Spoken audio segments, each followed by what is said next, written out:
Get ready to take a journey down memory lane with our weekly compilation, because this compilation video will have you smiling, cringing, and feeling nostalgic all at the same time.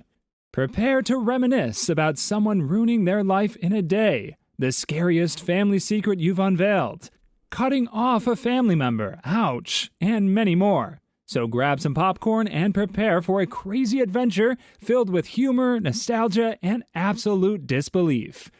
Remember to like and subscribe.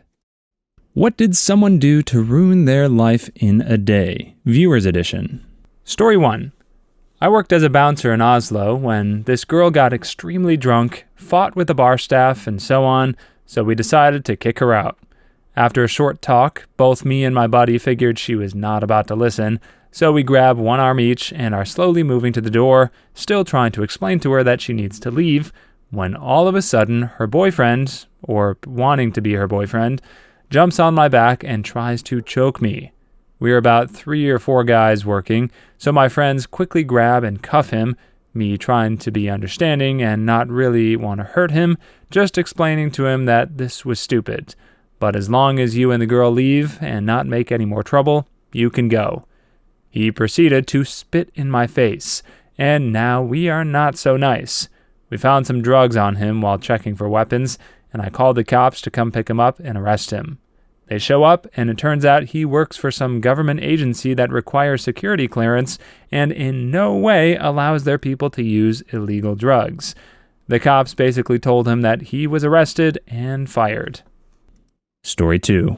I just used to look up to her. Yeah, well, what do you expect to happen when she was driving home from work, getting sideswiped? So when she believes it to be an accident and she gets out to inspect the damage and innocently swap insurance, only to then be grabbed, the dude who kidnaps her and proceeds to R her for the next 24 hours, what did you expect to happen to her?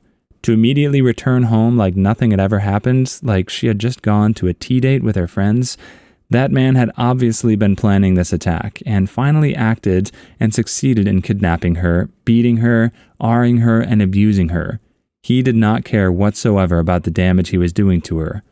All he cared about was his sick pleasure he got out of it. He destroyed her, ruined her, and killed who she was, and is never going to be the same person again. Story 3. I used to clean the trauma unit at the hospital in my city where I lived in Colorado at this time, and I lost my job the very next day. It was Thanksgiving Day weekend, and we got a self-termination call coming into the trauma department. It was a 16-year-old kid. He had slit his wrists the correct way and didn't survive. His mother had found him and rode with him in the ambulance. They got to the unit before the husband got there.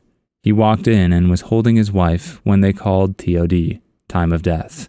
The mother passed away right there of a massive case of broken heart syndrome. I'd always thought that that was just a phrase. It's an actual thing. So he lost his wife and kid right in the same moment. I literally saw life leave his eyes as he collapsed into a screaming mass of sorrow. You could literally feel his pain. I went home and drank myself sober. I lost my job for showing up still reeling from the night before and still reeking of the 5th of Crown I had consumed. I will never be able to forget that scream. Story 4. Alcoholism. My buddy had a receptionist's night job at a hotel while holding down a day job with a local Amazon delivery company. He lost a day on his one day off and went to work, still going the second day he was supposed to be working. Fired from the first job. Fast forward to his Amazon delivery job. During lunch, he and his coworker decided to get a few 40-ounce beers, knowing they would be in delivery limbo the rest of the day. Heavy-set boss came in to drop off more packages, and he turned strawberry red at the whiff of his employees drinking on the job, with more open containers and the smell of cigarettes enveloping the whole warehouse. Needless to say, only a few stories in, and I'm already beginning to sense a theme for these downfalls. It's always just tragic when alcohol consumes a person's life in ways like this, but that's the human condition, I guess. We are just prone to seeking pleasure and avoiding pain. At face value, sometimes it seems that alcohol can provide that, but if you abuse it, then it only brings longer-lasting negative consequences. Story 5. I do have a story, but trigger warning. In 2022 of April, it was getting around the time of my 19th birthday. My mom and I were having a conversation about my unresolved past trauma, but that's a story for another day. I was coming home from school with my brother and mother, talking about birthday plans. I was excited to make plans with Dad. Soon, we got a call from my stepmom, who kept asking if we knew where Dad was. We had no clue, so I decided to text him, but I got no answer. Minutes passed, and we got home when my stepmom called, sounding tearful. She then tells us that my dad had taken his life by driving into the river. I remember hearing my mom's painful crying fade. My world was shattered. To make it worse, I had to see footage of his body being dragged from the river, which forever traumatized me. I was never the same again. No longer cheerful, night terrors, extreme thalassophobia, and paranoia. My birthday was no longer a happy time for me. I'm still in therapy, recovering, but so much damage has been done. Story 6. Told this story before. I was in a hospital for a sprain when I saw this old couple have a full-on meltdown right there in the ER. I mean, bawling down the place, pounding the floor with their fist, ugly cry meltdown. From what I could gather through it, their son had been in a car accident and he didn't make it. Worse still, I have a feeling that the father had a huge fight with his son earlier that day, which was why he was in the car with his friends. I'm not sure how you recover from that. I still think about it all these years later. What's the creepiest family secret you've been told? Viewer's Edition. Story 1. It started for my mom when my grandmother stayed home with my sick infant mom instead of picking up her 6-year-old son off the school bus. He was hit by 2 cars getting off. One threw him in front of the other, and the other ran him over. He passed away. He was my grandfather's only son. My grandfather was a mess because his mom was a known floozy, and he was born like a year after his dad passed away. We think the father was a traveling Irish auctioneer. When my mother was 14, my grandfather got mad at my grandmother and took her car and drove it at 100 miles per hour into a wall. That night, a neighbor's kid came to take my mother on a drive to comfort her, and he assaulted her. Not long after, my mom tried to off herself and was commuted, where she met a 27-year-old schizophrenic man with mommy issues and married him at 16. Around the time she wanted to leave him with my big sister, she was assaulted again and got pregnant and had to get an abortion. At this point, my mom was hooked on speed diet pills, which became a meth habit, and her husband blackmailed her by hiring a detective to make her come back to him. When she couldn't take it anymore, she slit her wrists, then threatened to end the life of her husband, screaming, "Look, I'm crazy. I will end your life." She went to her mom's house with my sister and quit drugs cold turkey. She married my dad, who came after us with a shotgun when she tried to leave him. After she married my stepdad, my dad tried to kidnap me.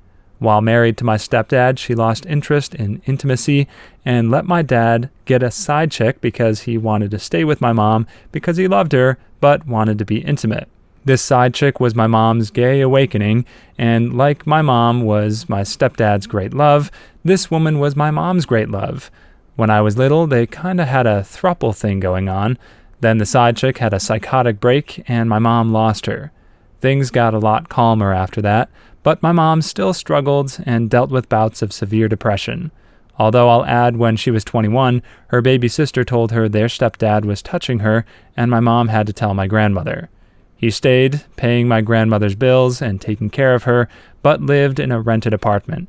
After my aunt left home, he came back.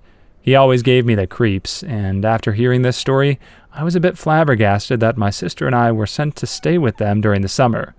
My story is pretty crazy too, generational trauma and all that, but as I have a kid now, I've made sure that my kid doesn't have those kinds of experiences. She's doing great. Story 2. Everyone knows it in my family, but none of us talk about it with each other. My grandma's second husband is the man she had an affair with while she was still married to my grandpa. They met in their church choir and had a secret affair for 5 years before we all found out. They got married 4 years after her divorce with my grandpa. I was the flower girl at their wedding, and they've been together for more than 15 years now. Her second husband is a really weird man, talks about the Bible in every conversation, and knows how to make an entire room of people feel uncomfortable. In the last 5 years, he's become more and more controlling of her, keeping her from seeing us, answering her phone when we try to call her, and they refuse to get vaccinated, and they've gotten the virus more than once. There's also a rumor circulating in my family that he's a certain type of creep, and he might have tried to hurt my cousin when she was under 5 years old. My grandfather told us on his deathbed that he had a fourth brother that he'd never told us about that was part of the SS and died on the Eastern Front during World War II. He also told us what happened when his family, mother, grandmother, and 2 aunties, along with the kids, were found hiding in a barn by partisans, but that's not something I'll inflict on others. Oh, Grandpa definitely was a rolling stone. I have 13 aunts and uncles. 5 are his with Grandma. They divorced when I was like a fetus. They got along a lot better after that. Bless their hearts. Story 3. Honestly, a lot of the dark things in my family don't really shock me. Alcoholism? Yep. Not being emotionally available to their kids? Yep. Racism? Yep, especially my cousins. My grandmother says stuff along those lines sometimes, but then also says stuff about how black people are mistreated, and she has photos from protests in the 70s, so yeah, not sure if that was influenced by my grandfather or something else. Doesn't make it okay, just not sure why the back and forth. The thing that shocked me the most was the history of mental illness. I knew I was mentally ill, alongside my siblings.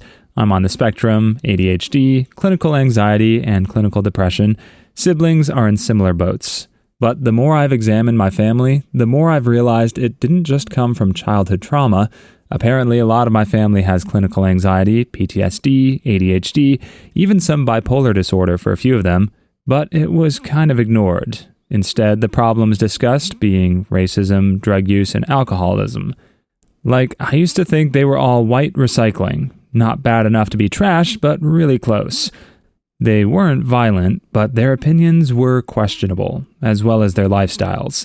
But the more I've studied my family and their patterns, the more saddened I've become. A lot of them are really broken people, and instead of coping healthily, they were raised to get into substances and bad habits. My siblings and I were spared because my dad didn't like his family, and we were raised about the good and the bad. I'm happy my parents raised us right, but it still saddens me that a lot of my extended family aren't helping themselves and weren't raised to do so. Well, the apple doesn't fall far from the tree. A good parent has to take care of themselves first, figure out their own issues, and develop a healthy mental state, and the impact of that will naturally trickle down to the kids. Live by example, and you can break the chain of bad habits through the generations. Probably easier said than done, but the outcome and the betterment of your family is definitely worth the effort. Story 4. Got a few, although the majority seem to be on the fringes of the extended family. Stuff like, apparently my grandfather on my dad's side would physically attack my grandmother. I knew he had a dark streak, but his constitution was weak, so I thought it was only limited to verbal abuse. Didn't know until after both had passed away back in 2019. Another was out of the blue when my mother told me that someone in her extended family had AR'd a very young member of the family. In the process, this child got herpes from it and eventually was rendered sterile. She would not say who it was, other than they were female. Never spoke about it again. I know it wasn't our immediate family because all her brothers and sisters had kids.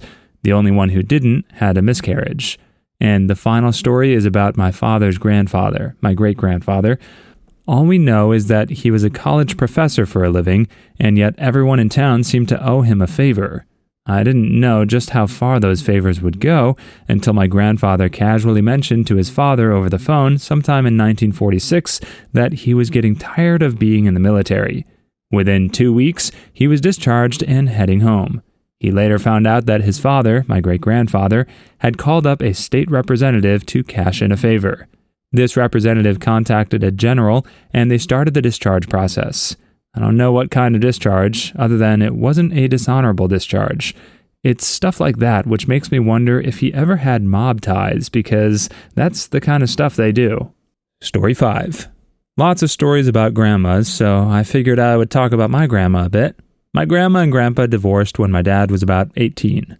My grandpa moved out where I currently live, and my grandma lives in the next state over with most of her family. My grandpa passed away in August of 2018, and my grandma passed a few months ago. We had her funeral about a month ago. It was pretty small. Usually at funerals you tell stories about the person, right? Well, not this one. She was a big mystery.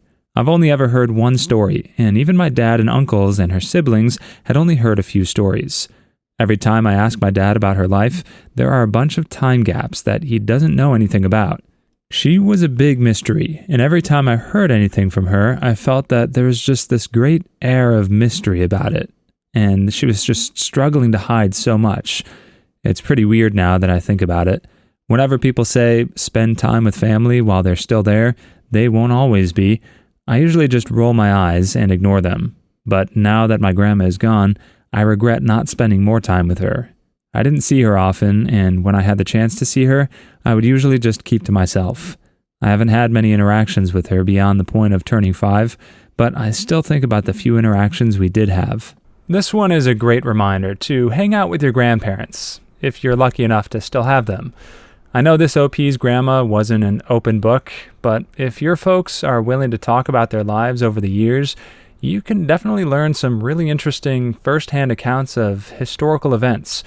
Maybe not every elderly person has accounts from well-known historical events, but they surely have lived a full life of their own, and there's certainly some golden nuggets of life experience that they can impart on those willing to listen. Story 6. I had an uncle everyone called Lefty because he had only one arm. But it was his right arm, so it was like calling a huge dude tiny, or some bald dude curly. Anyway, I never could find out why he had only one arm. I knew he wasn't born that way. I'd seen pics of him as a child, and one of him in his army uniform, and he had both arms. I asked my mom, and she said something about cleaning a gun that went off, but I could tell she wasn't being honest with me, which was very unlike my mom. It wasn't until he passed away that I heard the family talking about the incident where he was left by the woman he left his first wife for. First wife? That was news to me. He tried to off himself with a gun, but botched it and ended up losing his arm from the elbow down. My aunt felt guilty and they got back together. All that was very confusing to me because they were uber religious. My aunt acted like sugar wouldn't melt in her mouth. Turns out she was an adulterer and a divorcee. Both no-nos in our church. Talk about hypocrisy. I have since learned my father's family was a regular soap opera, and I found out only after he passed. Entertaining to say the least. Story 7. Not necessarily creepy, but here goes. I have 2. Number 1, I was never supposed to know my dad. My mom hated him because, and these were her words, he was a liar. I guess he lied about something she felt was pretty serious. I never found out what that was. I have an older half-sister, and my mom was going to tell everyone that I was my older sister's father's kid. My grandma made my mom tell my dad he was going to have a kid 2 weeks before I was born. As far as I know, I was his first child, so that was a pretty big deal to him.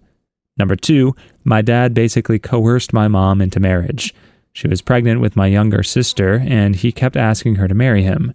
He was raised Catholic, so I'm assuming that played a huge part, seeing as he already had a mustard child, me, and she kept saying no, until he left an engagement ring on the stove, and I guess my mom had enough and finally agreed. They did have happy moments, and he loved her until the day he passed away. My mom, however, slowly stopped loving him, and I think he knew that, but he was still there for her, and she was still there for him. I think a lot of people nowadays are seeing how many of the rules of traditional religion aren't actually beneficial to the modern way of life. And I think this story is a good example. If the basis for their marriage was solely to appease the church because you can't have a child out of wedlock, then their holy matrimony was already setting off on the wrong foot. Sure, it's great that they supported one another throughout their lives, but if that's not coming from a place of love and instead from religious obligation, then I think it shows in ways you can't always control, and the kids will pick up on these subtleties. I'm glad it's more common nowadays to reevaluate ourselves and our home lives And, of course, correct course when you need to, and be the best that we can to find the most beneficial path for the overall health of all the family members. And yeah, sometimes that means divorce is the best option in the long run. What's your final straw before you cut off a family member? Viewers Edition. Story 1. I got one. My father was a good role model when I was a child, and we were both close back then. However, as I grew up, my father changed. He stuck with the more traditional way of disciplining a child.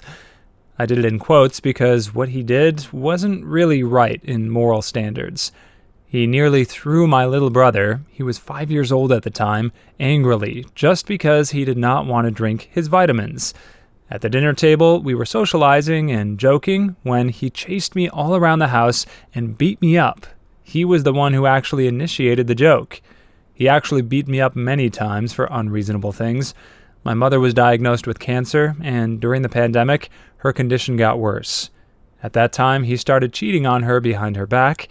We only discovered it after she passed away, on a little bit of investigation. Worse, he might have started it when I was 3 years old, since his mistress and now wife has a daughter who looks exactly like him. And his abuse, physical and emotional, got worse when, at that time, and when my mom passed away. I was the person often being abused by my dad, and his siblings joined in and ruined my relationship with my father. Physical abuse was happening more often. When he accused me of stealing money from him, he began looking through my things without his permission and was forced to get my bag. I had some really personal stuff in my bag, and I said no. That led me to have my head being hit on the floor, the wall, by his hand, and beat up. I had a concussion, and my head was bleeding by then. He said that he was throwing me out of the house and bringing me to my relative's house so that they will know how bad of a person I am. I did not say anything, but I was crying as I could not bring my little brother with me. When he tried to bring me back to his house, my relatives from my mother's side stopped him as they knew the whole story. I never spoke to him again, and I cut him off. He did not give any financial support and stopped talking to me as well up to the present. I don't care about him now. I just wish my brother will not be influenced and be safe from all harm. Story 2. My grandma got really sick one time, like a fever of around 108 sick. Her dad didn't trust doctors and refused to let her go. The incident left her with brain damage, and she developed epilepsy.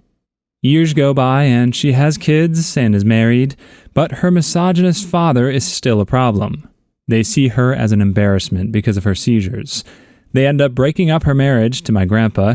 Around 96% of her seizures started in one part of her brain, and she got a surgery to cut that part out. She still has seizures. Her parents don't understand this. They were sending her money because she had trouble holding a job because of the seizures. One day she loses the check. Her kids, my mom and her brother, have been living with their dad for a couple of years. My mom is 19 and her brother is 21. Their mother had transferred her guardianship over to them without her parents knowing. Bob, my great-grandfather, calls a family meeting. He then basically tells his daughter that they're done with her, and she either goes back to Florida and gets a real job, or they will institutionalize her. Everyone signs for this to happen, except my mother, even my grandma's son and sisters. My grandpa always wanted a son, but didn't get one. When my uncle was born, he never let my mom forget he finally had his son. She stood up to him for the first time and said she wouldn't put her mother in a mental ward. His response was to say he would disown her if she didn't. She looked him directly in the eyes and said, "Go ahead." Because my mother was one of the legal guardians and she didn't sign, they couldn't take my grandma. After that, my grandma went back to Florida and never talked to her parents again. She passed away 15 years later without ever saying another word to her parents. The person who gave birth to me told me after my own child's passing, and when I quite honestly needed the most support from her, that nobody cared, and I needed to get over myself. I never want to see or speak to her again. As far as I'm concerned, that foul creature is dead to me. Story 3. My father has attempted domestic violence over and over again throughout my childhood, and the only thing that stopped him was my mother. He went to get milk, but also wanted to still be part of his children's lives for some reason. After a few months of him living in his own apartment, I was starting to have an emotional breakdown and decided to space myself, but it was a one-room apartment and the only private space was the bathroom. I went into the bathroom to cool down. The door wasn't locked. I was just doing some meditation when my dad knocked on the door, asking me if I was okay. I told him that I was fine and I was just feeling worn out and taking a breather. He continued to push me, saying that I could talk to him about anything and whatnot. At this point, I started to feel unsafe, so I locked the door and leaned against it in case he tried to force it open. He started shouting at me to tell him what's wrong, even banging on the door. I was terrified. I finally outburst in anger and called him an effing a-hole. That was when he slammed the door open and grabbed me by my shoulders, pressing me against the wall and hitting me with an open hand. We weren't even alone. His brand new girlfriend and my, at the time, 11-year-old brother were in the same flat and heard everything. Nobody did anything. Nobody said anything. Not even the people next door with the paper-thin walls did anything about it. I had a red mark on my face and nobody cared. The final straw, though, was when my dad later tried to convince me that this was all my fault. He told me, and I quote, "You were out of control. My neighbors would have called the police if I didn't find a way to make you stop." I was stunned. Maybe they should have called the police. Shoot, they should have called freaking CPS. What the frick, man? I decided to stop talking to him completely, and the funny thing is, the years where I didn't engage with him were my happiest years yet. I'm glad all these people are making the right calls to sever ties from their abusive relationships after realizing the unfortunate situation they're in. This guy's dad trying to use the excuse that the neighbors were going to intervene if he didn't physically punish his kid for expressing his anger is just nonsense. I know it wasn't the case for his outburst in this scenario, but in general, kids throw tantrums, and it's not uncommon for them to scream profanities that cause embarrassment for the parents who are being overheard in a public setting. But a good parent wouldn't use that embarrassment to justify hitting their kid. For the most part, people understand that kids are just trying to figure things out and can be loud and bratty and overly emotional at times. A mature adult would be able to address the situation with their kid without physical confrontation, and even deal with any fallout from the neighbors by explaining the situation if necessary. It's just unfortunate that the heat of the moment caused this to happen, but there must have been underlying feelings in play that caused it to bubble up to this point. All the more reason to try our best to chat openly about our feelings with the people in our lives. Story 4. My narcissistic mother kicked me out of her life mere days before Mother's Day 2021. For a bit of context, she was living in an assisted living home. She needed far more care than I could ever do myself, but I was still listed as her caregiver, power of attorney, and medical power of attorney. In April of that year, her doctor had contacted me, basically banning me from bringing her snacks due to her high cholesterol and diabetes. He got no argument from me, but if anything, I was surprised they took that long to come to a decision. But back to the story, I had accompanied her to an appointment for her cataracts, and while we waited for the bus for her home to pick her up, she asked several more times if I could bring her snacks since it was almost Mother's Day, which I told her I couldn't because of her doctor's orders. At that moment, she said, "Well, if you can't bring me snacks, then what's the point of you coming around?" Honestly, I had seen it coming, but frick, that hurt. I called the home and told them that I wouldn't be there for Mother's Day, or for the foreseeable future. I'd be able to pay for her monthly rent and nothing more. That, along with the fact that I had spent 10 years taking care of her by myself, on top of the fact that her and my equally poopy father told me on the regular that I was only brought into this world to take care of them, and everyone else came first, and I came a distant second, or not at all, I was really messed up. Since her passing in 2022, I started therapy later that year, and being diagnosed with depression, anxiety, and PTSD, people wonder how I keep going. Truth is, I'm not entirely sure. I do have a death wish, to fall asleep one night and never wake up again, if only to stop the echoes of her and my dad in my head. I wouldn't wish this upon anyone. Story 5. My last straw is my brother. During that time period, my brother kept saying he doesn't have money to excuse himself to pay his responsibilities and also to buy any food for us, and kept giving himself that same excuse over and over. Furthermore, he kept making excuses to not be helpful and kept guilt-tripping us that we are the ones who are the problem, and it is never his fault for any problems that he has. And one time when he was taking me to work, he purposefully pressed on the acceleration pedal, and I was halfway out of the car, which my knees had violently slammed the ground. He kept laughing about the incident and gave me the whole "I don't care what I did" around me, and retold the incident on how I am the villain of the story. A week or two after the incident, he was now trying to apologize to me, all because I kept cutting him off, ignoring him while also not giving any acknowledgement and refusing to help with any responsibility I helped him with before. And he kept begging people to get me to forgive him. I've never acknowledged him ever since. Very few of my family on either of my parents' side ever helped us when we were struggling, when my sister and I were kids. I still cannot trust most of them, and I don't know if I'll ever willingly see my paternal grandfather again. Mom worked at the hospital nearly all day, every day, after my dad was deployed to Afghanistan and later Iraq. My maternal grandmother helped, even though she had colorectal cancer twice. We were basically shunned out of so many family events for not being a complete family. No help, not a phone call. Now I'm 27, and I'm planning to get therapy for my resentment and anger towards them. I don't want it anymore. I just want to focus on the people I really love. Story 6. My birth giver had stolen my identity and given it to VA home loan scammers, like borrowing 150% of your home's equity at 12% interest scam. Told me by text she'd gotten an email from the state VA and was told to enter info on a link to see if you qualify. She entered my info, and yes, I'm a veteran, but no veteran agency will contact me by email, let alone contact someone other than the veteran. When I confronted her, she blamed me for it, saying I ruined her life by reporting the identity theft, and that if I hadn't been in the military, this wouldn't have happened, and that I just need to get over it.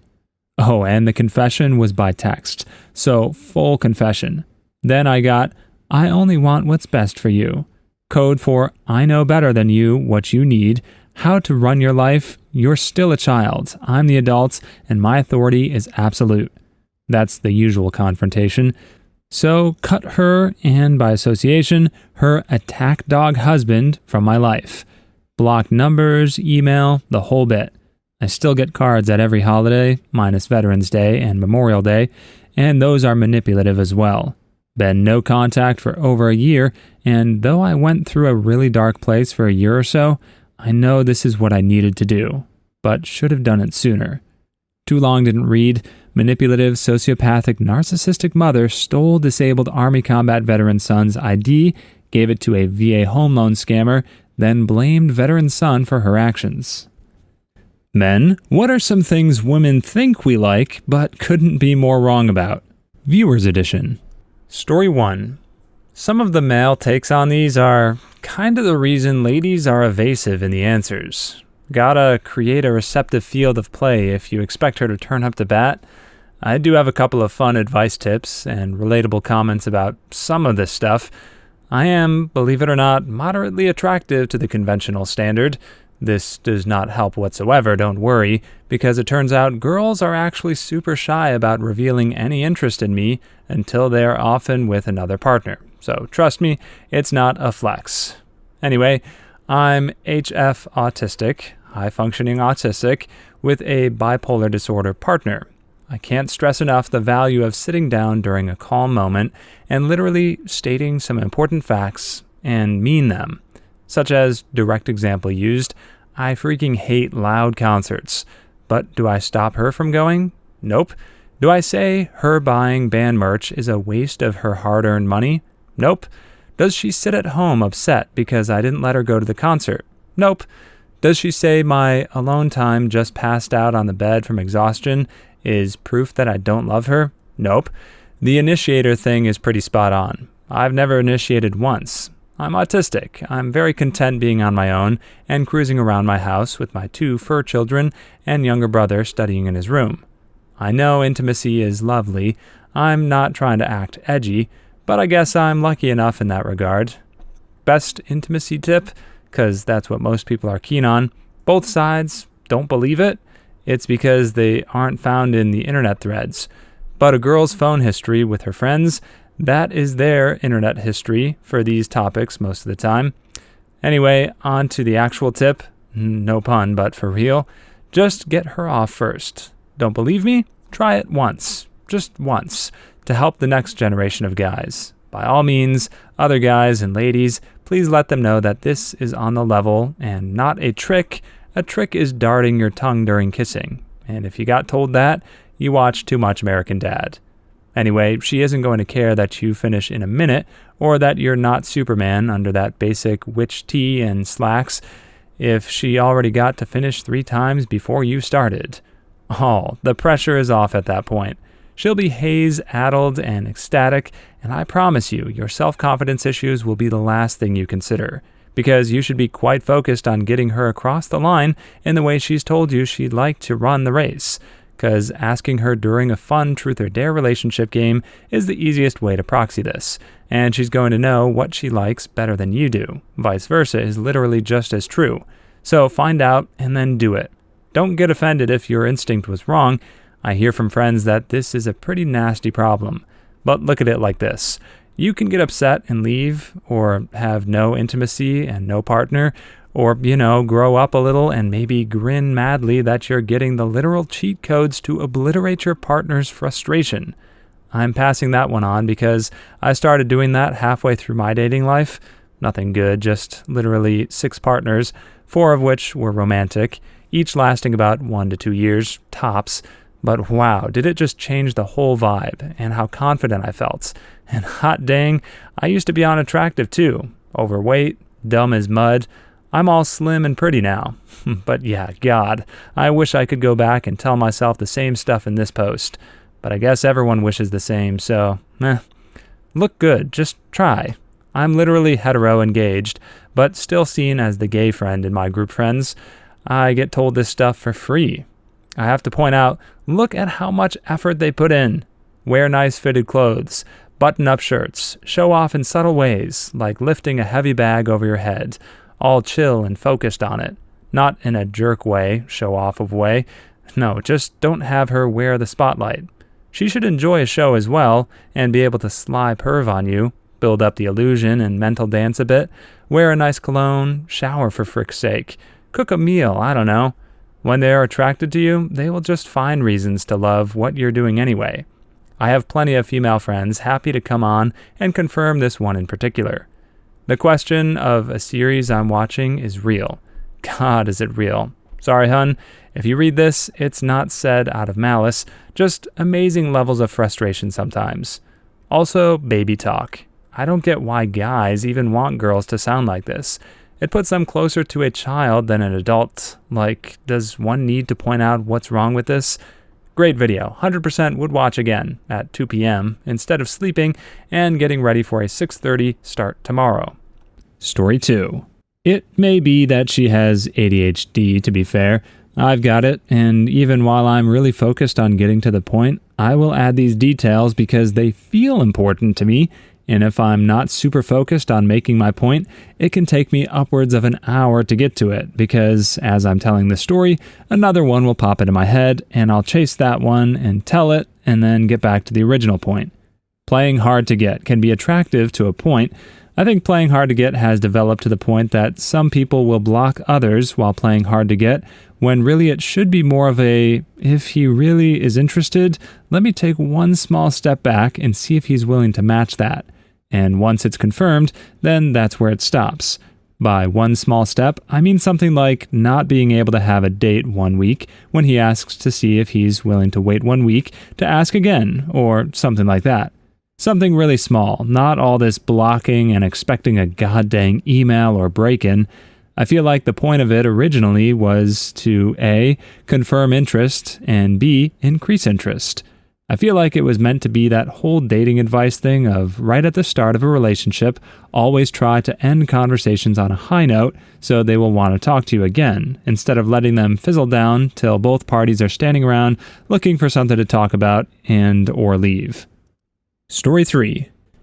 Hints can always have dual intentions, and for safety reasons, most men value the risk of being wrong over the chance of being right. For example, hunting the guy should chase you. Guy can assume two things. Number one, this girl wants me to chase her to show I prioritize her. Or number two, this girl doesn't want me to approach her as much as I'm doing, so I'll leave her alone so I don't come off as a creep. And the issue is most guys have been in or know a guy who's been in both situations, where the exact same hint meant two entirely different things, and where the risk of misjudging a situation is simply way too great for guys to act on said hints the way you might want them to. For every time you want a guy to act on a hint you dropped, there's another girl who'd report him to the police for acting the wrong way. So between not wanting to take chances out of respect for you and also simply not being bothered to play any mind games, most guys just don't do the whole hints thing at all. Guys spend most of their life around other guys, where mind games and hints aren't a part of natural communication. Seeing and perfectly understanding hints and between the lines intentions is like a foreign language, literally. You don't walk up to a foreigner and expect them to understand perfect English either, right? You ask them, do you speak English first, before you open up a full conversation with them. Story 4. This happened to me in middle school. Used to walk this chick home. I had a thing for her every day, and we got along really well. Well, her next-door neighbor boy, who also had a thing for her, started to catch on that we were getting closer and closer. I've got to add this important detail. She didn't technically ride my bus, and neither did he, but we lived a few blocks away from each other, so our bus routes were different. So one day, the boy decides he's going to walk her home. I kid you not, as soon as we were off the bus and walking to the same place, her house, she starts instigating a fight between us, and we were friends. I just thought the whole thing was crazy and started to walk to my house when all of a sudden the other boy smacked me. I just looked at him with an almost expressionless face like, really, dude? Then walked home. He and I were able to squash it. I never held a grudge. I know we do stupid stuff, and females can get the better of you if you let them. Story 5. This is one of those things a good, happy couple laid out clearly. I know exactly what she likes, and write it down because I will not remember, but keeping a log of it means I will, and can look into those things. My girlfriend does the same, and when it's time for surprise gifts, it's always what we wanted. Last Christmas, we had a bunch of people giving surprise looks that she knew exactly what I wanted that holiday, and her gifts made her dad chuckle since I was on point on her 3 main gifts. My ex-girlfriends would always annoy me with their surprise gifts, as they just went with gifts most men like, and seeing a bunch of tools, sports garbage, and one time, expensive alcohol got my most annoyed and angry reactions due to how they did not even try or pay attention. I personally really dislike receiving gifts for this exact reason. I generally don't want any more material possessions, and if I do, then I'll just get them for myself when the desire arises. So when people are obligated to buy a random gift just for the sake of having something to give on an occasion that society has deemed necessary for giving gifts, really to perpetuate consumerism and the commercial business, then I see that as a waste of everybody's time and energy. Yeah, it's the thought that counts, but if the thought was just, oh, I better buy some generic item that doesn't say anything about this particular person's unique character, then I'd rather no one bothers. Story 6. Yeah, if a girl ever tried to be hard to get, yeah, I'm totally unaware if they ever liked me, and I'm completely okay with that. If she didn't seem interested in me, I don't actually care, no matter how attractive she was. It's way more attractive to see someone interested in you. I was usually the chasee in almost all my relationships, but every girl I always gave them my attention, and they me. I just like to be sure before I dated someone. I'm married. I'm a little confused how the girls didn't know I liked them. Maybe just didn't know because most guys will make a move early on if they're attracted to them and vibe well. I usually thought it was obvious when we liked each other, talking all the time, sitting close to each other, lots of flirting, some sort of physical contact. What event or incident happened at your job that caused a mass firing or mass quitting? Viewers edition. Story 1. Oh boy, I have a good walk-off story. Back in 2017, I worked for Panera Bread as their new delivery driver when the corporation wanted in on the new fad. So I was the guinea pig for the new service from Panera Bread, okay? New drivers were hired and everything was running smoothly. Then the buyout happened. Panera Bread got bought out by the sister company of Cinnabon. Now we are all worried about this new corporation. What's going to happen to our jobs? Our boss said, "Oh, don't worry, you're not going to lose your jobs." He was so wrong. I noticed my hours were being cut down by almost 1 day a week. Then, one by one, everyone's been noticing pay cuts, and then finally, the nail in the coffin. I was on vacation in Pittsburgh, Pennsylvania. I get a phone call the same time. "Do you want to come in for work?" And I said, "Do you think I'll be able to come in? I'm in Pittsburgh." She goes, "Oh, sorry." And when I got back, they ripped into me saying, "You have been on call at all times." And I was just angry. I hid the anger in my tone, saying, "You knew I was on vacation." So I looked for a new job and ended up going to Hertz to rent a car. So I thought, hey, I'm going to stay on just for Sundays to make extra money. Oh boy, the next team meeting, we all found out the drivers were going to be fired within 2 weeks and were preparing to move them into another position during the meeting on my day off. Walked in and handed in my resignation. My uniform said I'm out and walked away a few months later. Found out every driver quit because of what I did. Oh boy, I had the biggest smile. I caused a major walkout of all the drivers from Panera Bread. The reason being, Panera signed a deal with Uber for their new Uber Eats program. The drivers were ticked off. Now they're gone. Thank you, greedy corporations, for doing what you do. Story 2. I worked at a plant that built office furniture for about 7 years. The job was pretty good, except that overtime was mandatory. I was assured at the beginning that overtime would be rare. Cut to 4 years later, and we're working between 60 to 70 hours per week. And keep in mind, the parts we're building weigh between 10 and 50 pounds, and we're supposed to be making over 1,000 of them per day. Worse still, we got a huge upsurge in orders in late 2020, early 2021, and we needed a second group to work on our product, but management refused to hire one for some reason. When we brought it up, we were either ignored or verbally abused. Our HR department did nothing, and our managers did almost nothing about it as well. After 3 years of this, I found another job at a company that paid better and had better hours.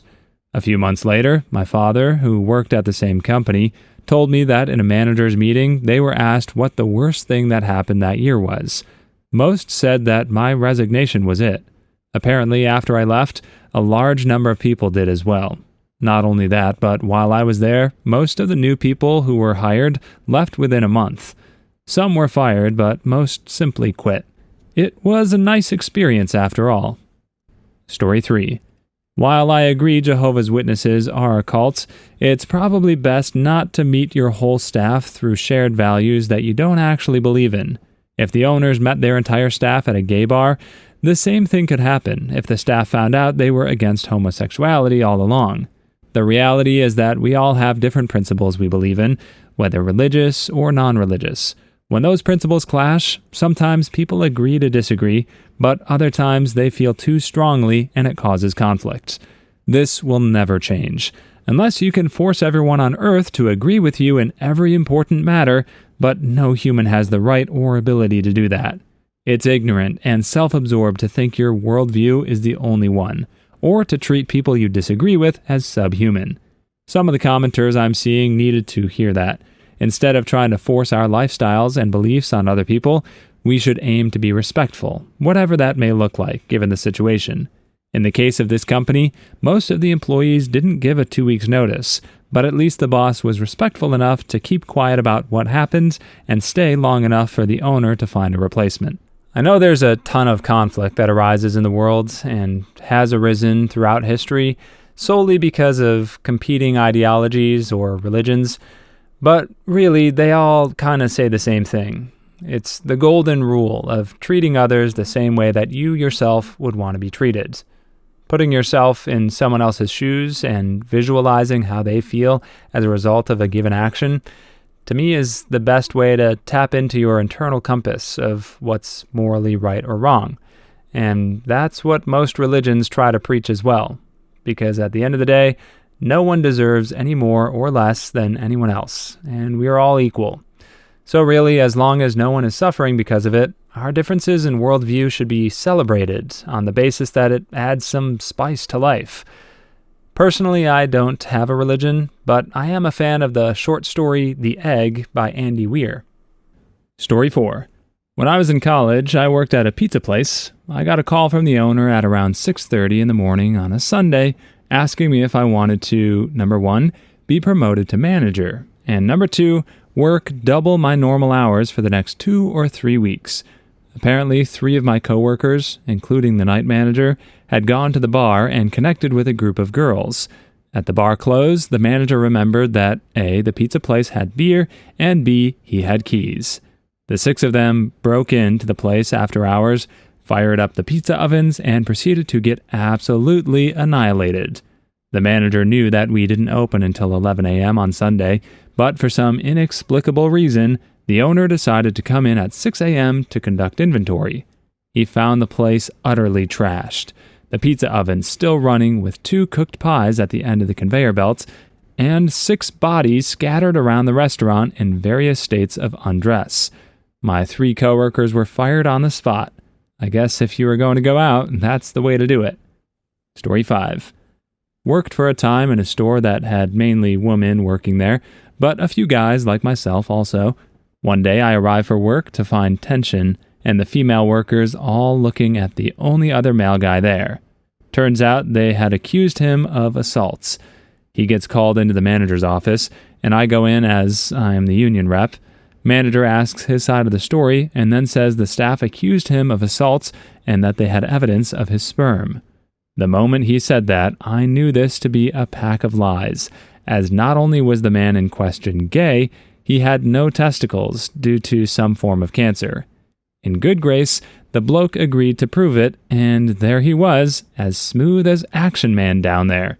The manager apologized for almost an hour, and then looked at me and asked, in my capacity as union rep, if there would be any trouble over firing them. To which I reply, it's certainly okay if you frame it as gross misconduct. Out go the entire group of 12 women the week before Christmas. Story 6. When I was new at my job, it was the first time I ran an errand in the company truck, also with the boss's son. Boss had senior crew members follow us to make sure we didn't get into any trouble. We loaded the bags into a truck. There was a 7-Eleven type store next to the Lowe's. We both went into the store for pre-made sandwiches and cigarettes. The senior employee followed us and made sure we weren't buying liquor underage. He tells us to go back. Later, the 2 senior employees go in as we're leaving. The other people came back, and a beer can rolled out of the car. Later, they got caught drinking on the job and were fired. They left a 6-pack in the car. The boss saw this and put everything by the door and told the drunks to get their stuff and leave. Also found out the night shift fired people who found the beer and drank the rest of it. We immediately got promoted after a few months of work. Story 7. Agreed, but also from someone being vengeful because she didn't get to leave on her terms again by quitting for the 5th time. She didn't like the job. She had expressed to me once that it was too much BS to deal with for too little pay, and I agree with her on that. And if you think, just because she was the one reporting this all to corporate, that she was innocent of any of the same wrongdoings, then you would be incorrect. No manager was, not even me. No one wanted to lose their job for insubordination. So you did what your boss, the district manager, told you to do. The reason I said the lesson was not to hire out of nepotism is because he was the one telling people to do the wrong thing. I forgot to mention that point, sorry. And because his hiring of her is what led to his, and unfortunately others', termination. And by the way, I and several others weren't mentioned in her report to corporate because she liked us. Story 8. I still laugh about this one from time to time. Someone at work at a major big-name auto manufacturer gave a bejesus to another employee on the line in the middle of the shift. It was recorded and uploaded. Just a few seconds were uploaded, but it led to people in from all over making memes about it. And one happened to get around to one of the bigwigs. I know of at least 50 being fired, and was behind a couple of people at the red light when security handed them pink slips. They were walking up and down the line of cars, watching for anyone watching or sharing the video. It was an insane couple of weeks. Wasn't even the last mass firing. They had another after the George Floyd incident. A bunch of racists got mad when the company asked for 1 minute of silence. And, well, racist gonna racist, lost absolutely all respect for the company when 9 or 10 months later, they hired one of them back. Children of a Karen, What Is It Like? Viewers Edition. Story 1. My mom is a semi-Karen. I have plenty of stories of how bad she was, but I'll just list a few. Number 1, I got called out of my room by my mom. I get out and ask mom what she needs. I barely see you, and I want you to spend time with me. Don't you want to spend time with your mommy? I didn't, but I sigh and say, sure, and sat next to her on the couch. She then proceeds to prop her feet on the couch and watch YouTube videos on her phone. Not talking to me, not interacting with me, not even trying to show me what she's watching. Just casually watching videos on her phone while I had put away my phone and earbuds out of respect. I sat next to her basically doing nothing but staring at a wall for a good 30 minutes. After 30 minutes, I get up and tell her that I'm going back to my room. My mom starts saying that I don't want to spend time with her. How could I say and do such a thing? And poor her, despite the fact that she didn't once interact with me since I sat next to her. She then gets ticked off and says, since you don't want to even spend time with me, go to your room. I then get angry that I wasted my time sitting next to her and go into my room. Number 2, I went to the DMV for my driver's license, and the workers didn't call my ticket number for the next person to come up. Mom noticed it after a few people after us started being called, and she decided to call a worker over to tell them that our ticket number didn't get called. To her credit, she started out calmly, at first, as the worker kept explaining to her that sometimes the ticket numbers aren't called, but also on the screen saying who's next via number. She started getting louder and louder, stating, there were people after us, and you called their numbers and not ours. Our numbers should have been called. Our number is yada yada yada, and I didn't hear it. Did you hear it? I told my mom to stop and that we could just get a different number, but she wasn't having it, until the worker said, I'm sorry ma'am, please just grab a new ticket number and we'll call you. Angry, she grabbed a new ticket number and waited until the worker called our ticket number. She seemed happy, but I was embarrassed, especially when it wasn't even for her. Number 3, I get called out of my room by my mom. I get out and she wants me to help her cook and start making rice. So I start off by washing the rice. Mom sees and starts going off about how I'm not washing it correctly, and she needs to show me how, even though I already knew how, and she knows that. She then stops what she's doing and starts showing me how to wash the rice her way. Afterwards, she gives me the rice pot with rice and measured water and tells me to go put it in the rice cooker. I tell her she might as well just finish the job herself since she already did what I was supposed to do. She gets ticked and tells me, it's so far from me and you're closer to it. And by closer, I mean 1 to 2 steps closer to it. I take it from her and put it in the rice cooker. I then stand in the kitchen and wait for what she wanted me to do next. She sees me and goes off that I'm not helping her and that I'm just standing there doing nothing. I reply that I'm waiting for her to tell me what to do. She gets angry and tells me to go to my room because I'm not helping her. I get angry, so I go. At around 3:30 p.m., I come out to go to the bathroom and see that she didn't even start cooking and was just sitting on the couch watching videos. I quietly seethed as I did my business, went back to my room. At around 5:30 p.m., I hear stepdad come home and mom immediately asking him to help her cook. Cue the same thing happening to stepdad, except with chopping meat. He gets sent to their room and she starts cooking. At around 7:30 p.m., food's ready, so I get called out to call everyone else out for food. Everyone says grace, eats, and leaves. The last people at the table were Mom, Stepdad, and myself. Mom starts going off on the both of us, saying that no one helps her and how alone she is with no help and poor her, etc. Afterwards, she goes to the bathroom, and Stepdad and I just stare at each other in disbelief. He asks me if I tried helping her, and I said yes, told him what happened to me, and vice versa. He then asks if she's okay. My response, I don't know, your guess is as good as mine. Story 2. My grandmother on my mom's side is Karen, and my grandma on my dad's side is named Karen. Grandma Karen is a sweet, bubbly, kind lady who genuinely cares about you. a true Christian woman who is definitely love thy neighbor and will accept you and love you no matter what. She basically took my mother under her wing when she and my dad got married and became the mother figure my mom deserved.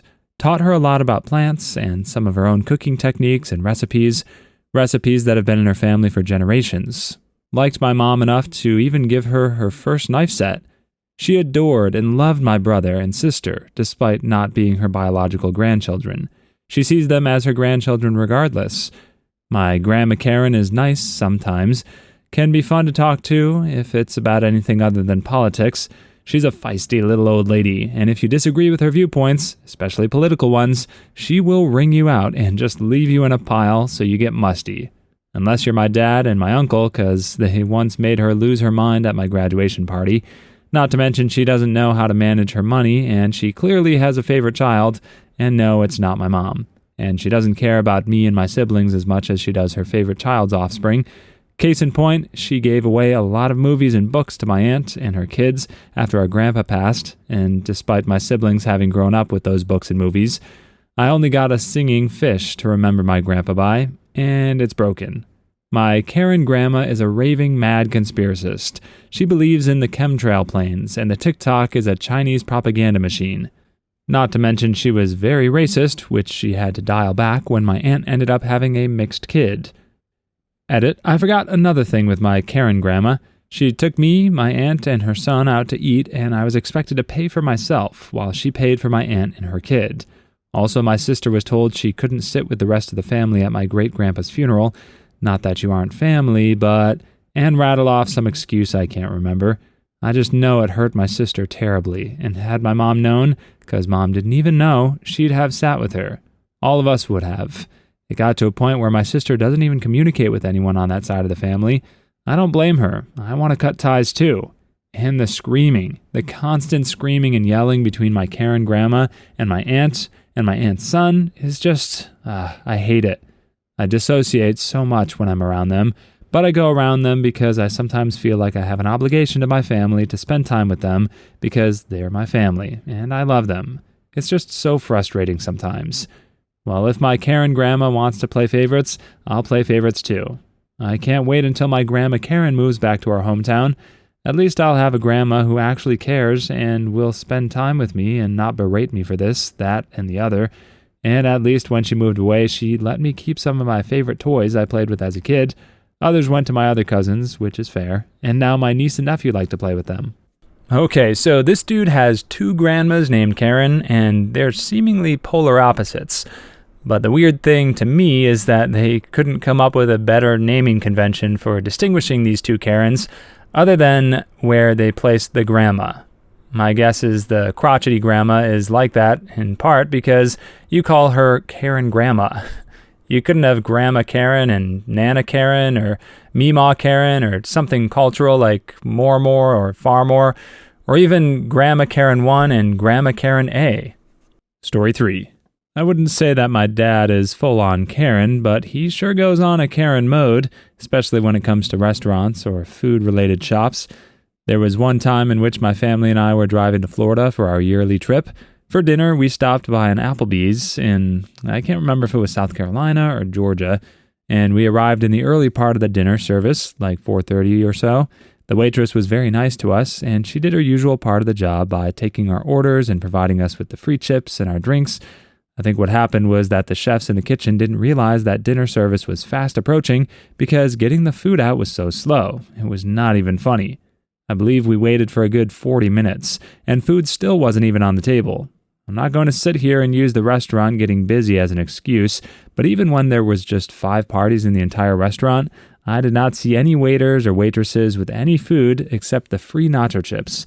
My dad completely lost his cool with the waitress, who, mind you, has done nothing to deserve the backlash in any way.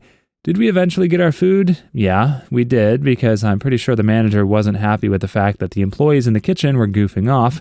However, as soon as we finished our meal, paid, and left the building, my mom flipped her crap out on him for yelling at an innocent college-aged girl like that. My mom can lose her cool sometimes, but she used to work service roles as a teenager and college student, so she knows what it's like for people to flip out on her for things that she has no control over. My sister and I were young teens by this time, and even then we found this to be completely embarrassing. I don't think my dad said any other words the entire night, and imagine having to share a small hotel room with the tension so thick you can cut it with a knife. Edit: when I graduated college, I worked one summer at the Magic Kingdom in Disney Worlds, and for anyone who thinks that children are a pain in the butt when it comes to attractions, you would be greatly mistaken. It's the parents. On Disney property, we don't call moms and dads Karens. We call them Kardashians and Trumps, because these special levels of Karens use the excuse of paying thousands of dollars for a Disney vacation to basically make the cast members' jobs even harder. Surprisingly enough, the nicest people we have in the parks are childless adults, children under 13 years old, and families who barely know English, but always try to tell me I'm doing a good job. I was actually the favorite of Latin and South American families who visited the park because I was the only white girl at Big Thunder Mountain who spoke any Spanish whatsoever. Please leave your stories in the comments. I'd love to make a video of them in the future. Also, don't forget to like and subscribe.